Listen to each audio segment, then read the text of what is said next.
Hi guys, and welcome back to the channel. So yeah, in this video I'm going to be talking about my top 10 favourite movies from the year 1971.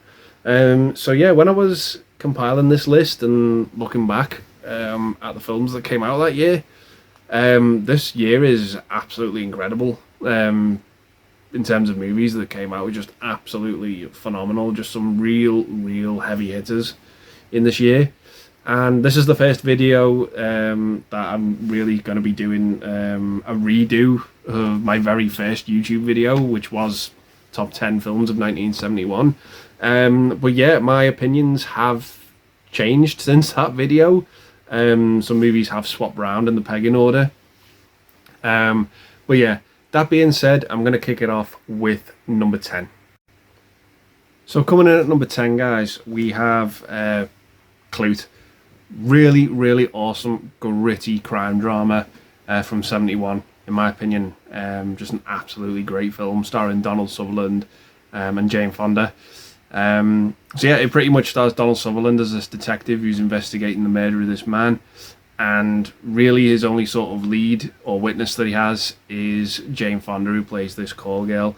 It's just a really well executed crime drama that I just really enjoy. Not one of my favourites personally, but it was, you know, compared to other sort of movies that from that genre. But this is still a good one, and yeah, it's the two leads for me that really steal the show. So yeah, that is number 10, Clute. So coming in at number 9, we've got a movie that I first watched actually at school when I was studying English. And yeah, so coming in at number 9, we've got Roman Polanski's Macbeth. Yeah, obviously based on the world famous Shakespeare play.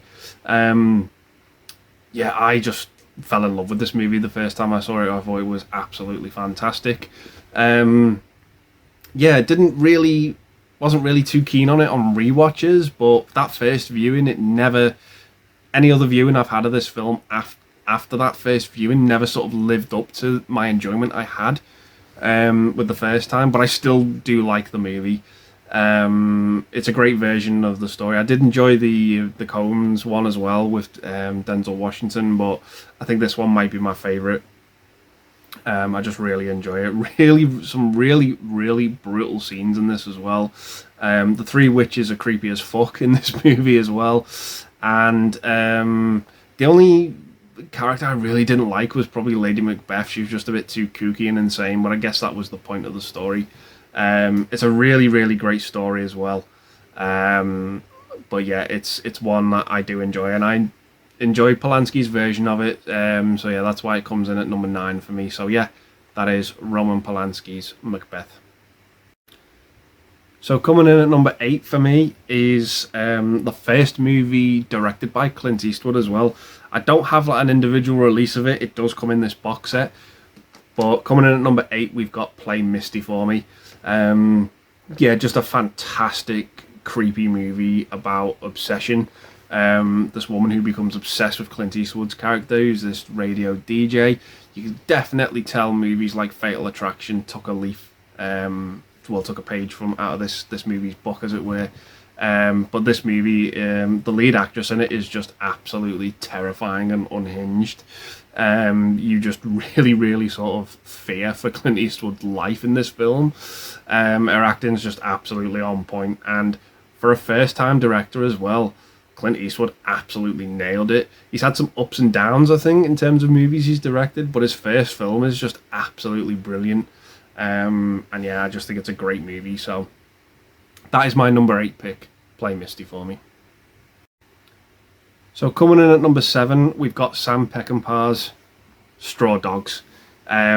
Just a really awesome, brutal movie with Dustin Hoffman that I just really enjoyed. You've also got David Warner in this film as well. But yeah, this was just a really uncomfortable and at times upsetting movie to watch, but I love the execution of it. Yeah, just a brutal movie. So following this couple who live in this house, and they kind of just want to be left alone, but this gang and this villain in this movie just are absolutely despicable. Just some of the stuff that they get up to and some of the stuff that they put this couple through. It's just absolutely horrific, but I just really enjoyed the movie. I thought it was this great, gritty movie that I just really enjoyed. It's not for everyone, it's not for the faint-hearted, but I really, really did enjoy it. It may be a bit easier to watch by today's standards, but it still is, it goes to places that you might find uncomfortable. I just really enjoyed it, but it was a fantastic film. So yeah, that is my number 7 pick, Straw Dogs. So coming in at number 6, guys, we've got William Friedkin's The French Connection. Yeah, just a brilliant action cop movie I really enjoy. I love Gene Hackman in this film, well deserved of his Oscar, and the movie won the Oscar as well for Best Picture. You've also got Roy Scheider in there as well as like his partner in this. But this movie is just absolutely brilliant. I absolutely love it. It's a shame because I think it's on Disney Plus at the minute, and I think Disney are going through some changes that they're applying to the movie. So if you can, try and get a copy of it on physical, because there's no way it can be tampered with then. But yeah, it's a movie I really, really enjoy. And yeah, it's got one of my favourite car chase sequences in it as well. Even the pursuit chase sequence at the end of the movie is great on the train. It's just absolutely fantastic. And there's this great sequence in the movie where they're trying to find these drugs in this car. I won't say any more, but how they find them is pretty clever. And yeah, I just really enjoy it. Really enjoy the grittiness of it. Really enjoy the acting in it. And Friedkin's directing is absolutely great. So yeah, that is my number 6 pick, The French Connection. So coming in at number 5, we have Steven Spielberg's first film, and that is Duel. Really, really awesome, creepy movie. Really suspenseful, really tense, just a fantastic thriller. And again, what a way to start off this director's career. It's just absolutely brilliant, this movie. So it pretty much follows this guy who just rubs up this truck driver the wrong way, and the truck driver's just pursuing him for the entire movie, and it's just creepy and suspenseful, and you don't even see the driver's face for the entire movie. That's how good of a director Spielberg is, in my opinion. When he's great, he's great. But yeah, this is one that really, really displays his talents and how he can just create atmosphere and creepiness with very little. And it's just a brilliant, brilliant movie. Absolutely love this one. Didn't like it the first time I watched it, funnily enough, but over the years on rewatches, I've really, really grown to appreciate it and what Spielberg was doing. Rumour has it as well that Spielberg was that stressed making this movie that he didn't turn up on the movie's last day of production because he was just so stressed and worried the movie wasn't going to be a success. And when it came out, he was massively surprised. But the rumor has it that every time he makes a movie, he always misses the last day of production. That's just the theory in the whispers. Whether that's true or not, I don't know. But that's just a really, really nice little tidbit, I think, because of, you know, it's just a fun little piece of trivia if it is true. But I do really, really like this movie, and it's fantastic. So yeah, that is my number 5 pick, Duel. So coming in at number 4, we have a movie directed by Hal Ashby, starring Ruth Gordon and Bud Cort, and that is Harold and Maude. Yeah, I fell in love with this movie the first time I watched it. It's not one I go back and rewatch a hell of a lot, but I do think this movie is absolutely fantastic. It's a solid 8 out of 10 for me. A really, really awesome, unconventional love story following these two characters who... Bud's this sort of very sort of suicidal guy, and he meets Maude, who... Well, when I say Bud, I mean Harold. But yeah, when Harold meets Maude, and he's a very sort of suicidal guy, and he finds Maude, who kind of gives him a new lease on life. He just loves everything about her. There's a massive age gap in between them, but that just doesn't let them bother them at all. It is a fantastic film. The two leads have such great chemistry, and some of the violence in this movie is just over the top and absurd, but it's supposed to be. You've got a great soundtrack by Cat Stevens as well, and yeah, it's a brilliant movie. If you've not seen it, check it out. It's got so much heart and charm to it, but I just really, really enjoyed it. So that is my number 4 pick, Harold and Maude. So coming in at number 3 for me is the first movie of a series, and I think this movie is considered to be the best. It's absolutely fantastic in my opinion. Another movie with Clint Eastwood. So yeah, coming in at number 3, we've got Dirty Harry. One of the best crime movies ever made. I just absolutely love this film. I love the San Francisco setting. I love the antagonist and the protagonist in this film. I think they play off each other so well. They're just absolutely fantastic. Harry Callahan is someone you're absolutely rooting for, and Scorpio is just an absolute despicable human being you want to see get his comeuppance. Some of the things he gets away with and does in this movie are just absolutely stomach churning, in my opinion, and it just makes for such a great dynamic between the hero and villain, and it's just a brilliant film. I absolutely love it. Like I said, I love the San Francisco setting of this movie. It's just a fantastic, brilliant film, and in many cases ahead of its time. I absolutely loved it. I think the movie got some controversial criticism when it came out. I think because of the killer in the movie. I think the actor who played him sadly got a lot of hate, but that's just testament to him and how great of a job he did. But it's such a brilliant film, Dirty Harry. The sequels are pretty good as well. It's a solid series of films, but the first one's the standout for me. Yeah, it's just absolutely brilliant. So that is my number 3 pick, Dirty Harry. So coming in at number 2 for me is an absolute childhood staple of mine, and it is Willy Wonka and the Chocolate Factory. Yeah, this is a movie I absolutely grew up with and absolutely loved as a child. Just thought it was fantastic. Really enjoyed it. Gene Wilder as Willy Wonka is just absolutely synonymous in casting choices, in my opinion. I can't think of anyone else in the role but him. He's just absolutely fantastic as this mysterious owner of this chocolate factory. And yeah, the movie's colour palette is just absolutely fun to look at as well. The characters are fun, even though some of them are as annoying as hell, particularly the 4 other kids, apart from Charlie. But yeah, this movie has such a great supporting cast as well.